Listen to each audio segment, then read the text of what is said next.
smaller villages, small mindsets.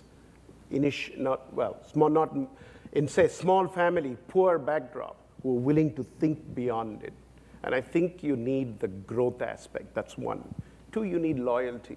Quite often, and I know it's not true with Procter, when the guy is a problem, fire somebody.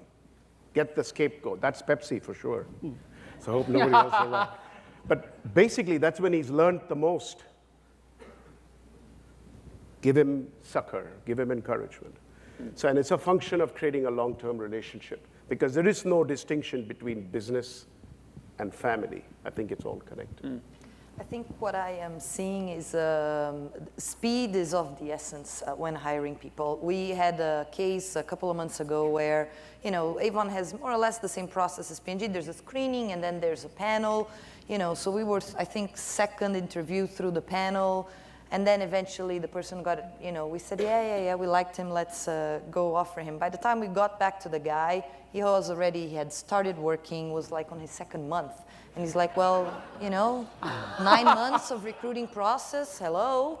So we were like, yes, you have to adapt. The Brazil market is so hot at the moment. I think IT, logistics and marketing, there is a massive, massive shortage of people in the market because it's grown so fast that there's not enough, people with obviously higher caliber and education. Those are the three functions that we're struggling to hire, and we need to be very fast. We've taken a different approach. We know that there's going to be a ton of people who are at hiring age. In the next 10 years, there's going to be 100 million young people looking for jobs in the region, and no one's creating those jobs. There's going to be abundance of people who are able to work. So we created our own university on top of university. We have a set of 28 learning programs that we take people through while they're at university to be able to teach them how to manage themselves. It's all about managing yourself, because education isn't very, very strong in the region. And we weed the best people out of them. We bring them into our company. And others get a certificate. They've attended this vocational training program that teaches them English, how to behave, what to wear, how to do interviews, etc. But you cannot try to hire the best. In a functional environment, you want the best salesperson, you want the best accountant.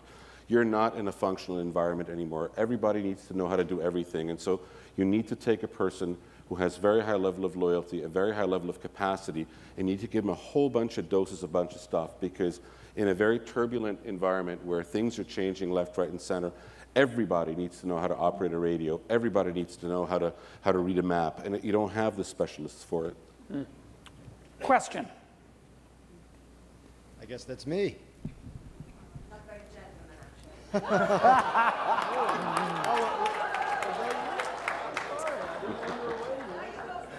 No, please.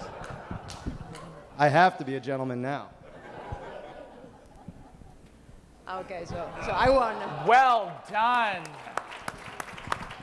I won. Women first.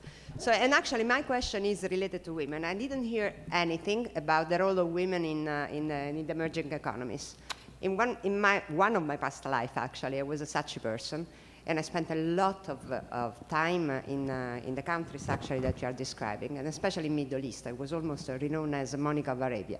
So I know what does it mean being a woman down there. I know what does it mean wearing an abaya or a chador. I know that what does it mean not to be at the same table of men and not eating with them. I know what does it mean not to drive there. I know what does it mean shopping differently, because you can shop only in different shopping malls. So the point is, I believe strongly, and I'm speaking for the Women Forum now, that we do have responsibility as marketers in order to help the emancipation path of the women down there.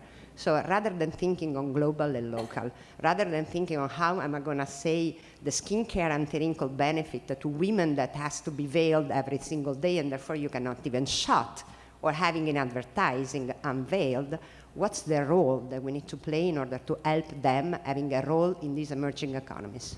I'm going to direct that. Woo, women! Good. Samir, there is both comment and question in that, which I appreciate. I'm going to direct it to you, and then maybe Danielle, if you could follow. The Saudi government allowed women to work 3 years ago. So we were being robbed of 50% of the potential of the country. And I'll tell you an anecdote, because it's cultural. There's a lot of cultural issues with it, and there's no excuse for not having the women work. Procter led the way, and they created a women's office. And then us, the local company, had a women's office as well. And I remember, it was 5 years ago, I remember the owner of the company coming to me and saying, listen, and he was an old man, an incredible maverick, and a very, very, very intelligent person. He said, Samir, I want you to allow women to work. And I said, okay, we'll do that. And he said, understand, it's different than your culture here. So you got to be very, very careful. If you find a man talking to a woman and it's not work-related, and the man is married, I want you to fire him on the spot. I said, okay. Because if you find a man talking to a woman and it's not work-related, and he's not married, he can stay in the company. Because you never know. Maybe it can become a marriage and they can have a family, and we got to make sure that that's possible. So I say this because you got to put yourself in the mind of a culture that has segregated women for their entire being. And we now allow women in the workplace. We have 20 out of 2,000. They're tremendous contributors. They used to be roaming in the office, and then the government asked for them to be separated in a different area. So now we have them in what we call the goldfish bowl. They hate it. We hate it, because they wanted to work amongst their brethren. It has changed our company, because we're better teams where women are involved. We're much better teams. We also understand the women's perspective, and it's made our guys look a lot better. They don't smell as bad. They dress up really nice. But it's true, and in our other countries, we have women throughout. Their parents come to the interview. Mom and dad come to the interview and sit and listen. They have to be toured through the company. They have to see who they're working with. They have to go into the washroom to make sure it's far away. They inspect the desks. And it's something that I've never experienced in my life, but it's fun and it's interesting. And slowly but surely, women are going to make strides, because small companies like ours will enable them to have the opportunity, and then word of mouth goes. And it's going to happen. It may not happen at the trajectory that we want in the West, but it is going to happen. And it's enlightened people, even though they're very devout, very pious religiously, but with a little bit of enlightenment, give people that opportunity. I hope it answered your question somewhat. Yeah. Danielle, do you want to comment briefly on? I think Latin America is thank God, in a very different situation. I work in the regional office for Latin America, and we have sales, marketing, finance, HR, and purchasing, and 85% of the people in the office are women. I have a leadership team where there's 12 people, only 1 man. So I'm almost at the opposite scale of things, you know. And is the man allowed to talk to the women? Oh, absolutely. Without risk of... Absolutely. Okay. And I want to get a bit more balance in the office, because I think it's too much to the other end, but so different situation. John. Yeah, this one's going to take a little bit of a preamble as well, because I've been listening to different speakers and trying to wrap my head around globalization, local, and trying to think of how does this all work, and it's going to come to a question that's more self-serving, being Canadian, but looking at an example like AB InBev, like, you know, they started out as a little Belgian brewery. They bought Labatt, and they went to Brazil. Then now they're by far the world's largest brewer, and most people have never heard of any of their brands. It's all local, the world's local brewer, which is really cool. They come from Belgium. And then there's this phenomenon of multiculturalism, which kind of crosses over what we're talking about here. And you have countries like Canada and the United States. We're actually in the most multicultural city in the world right now, where like the largest minority is like 2.6%, and it goes down from there. And paradoxically, Canadians and Americans suck at selling to the rest of the world. We mostly trade with each other.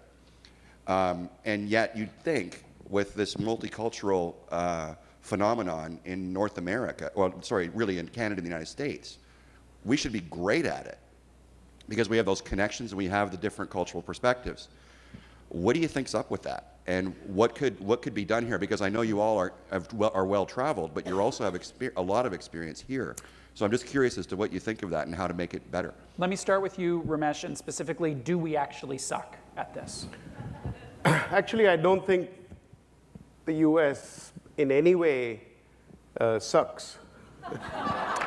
Did we get that on camera? We'll just make sure we've got that. Yeah.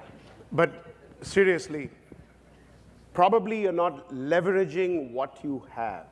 Because what happens, everybody comes to the US and they want to assimilate. You want to be like what your neighbor does. You want to buy similar cars, you want to dress similarly. You're, in a sense, quenching your own individuality.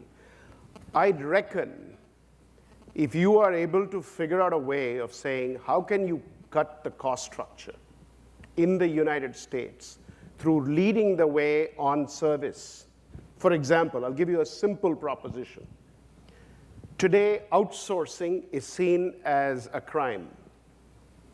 If the US, which controls the brand name, is able to leverage the rest of the world and all the Indians in terms of basically becoming effective outsource, you could become so damn efficient in the customization, in terms of giving people individually your Volvo in your pink car and his Volvo in his green car.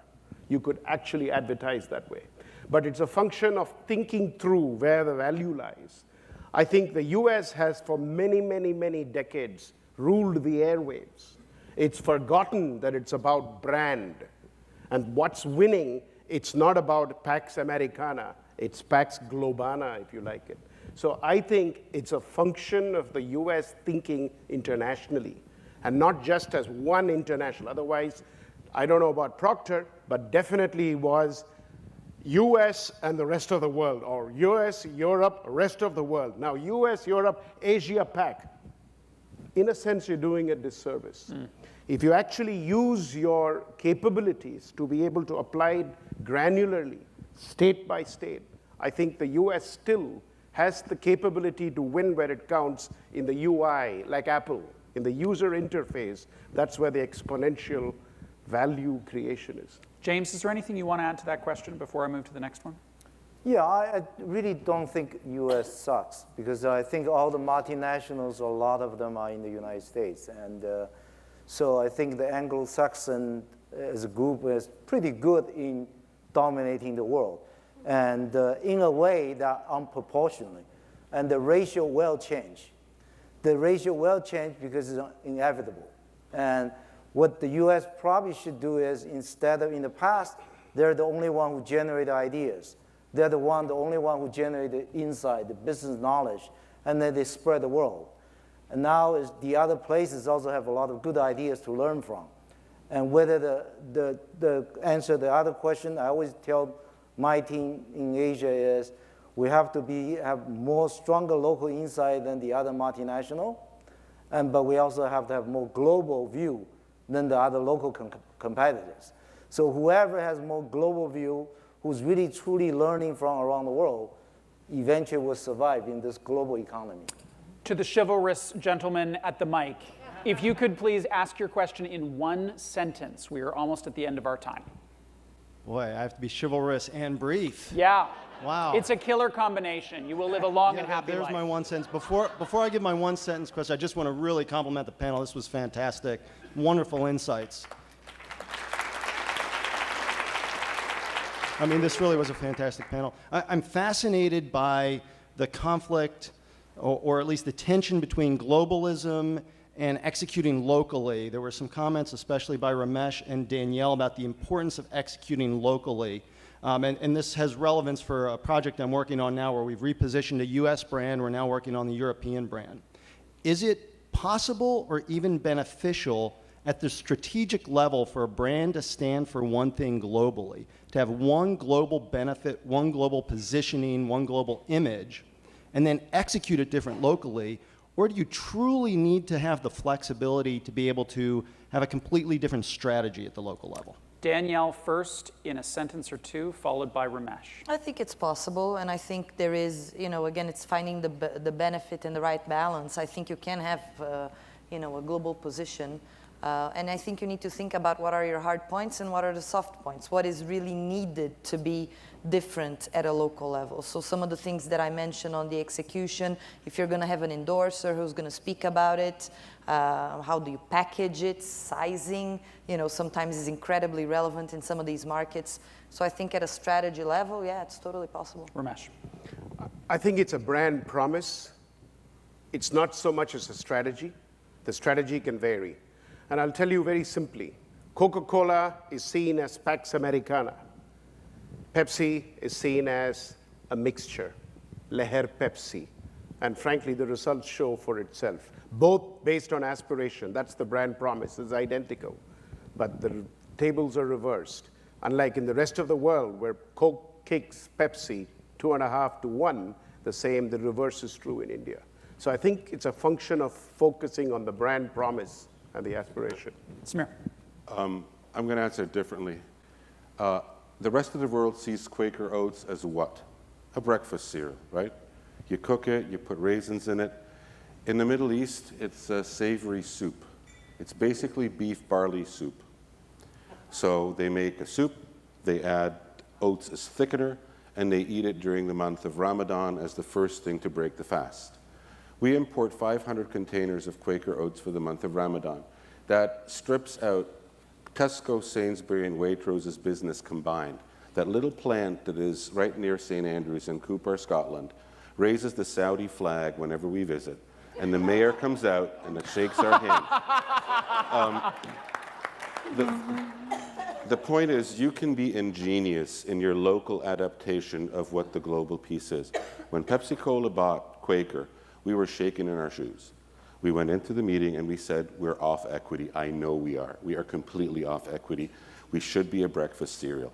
And Saad Abdul Latif, the head in the region, looked and said, if we could have the CDI that you have in Saudi Arabia in every single Quaker Oats market in the world, this would be a globally huge brand. And so it's doable. But it takes years and years of drilling into consumers' mind what that brand can do for you. It's about what it does. It's about the function, not about the form. It's healthy. And it doesn't matter if it's a breakfast cereal or a soup. It is healthy. And that's the key message that was there. Final thought to James. Yeah, my view is if you are targeting against a really sophisticated, cosmopolitan, A-class consumer, yes, you can have a global brand, global execution, even a global face. If you're looking for the average socioeconomic C and D, you better have some very local execution, because those people have no clue what those foreign face, what a foreign position is about. A round of applause for our panelists. Thank you very much. Thank you very much. It's great.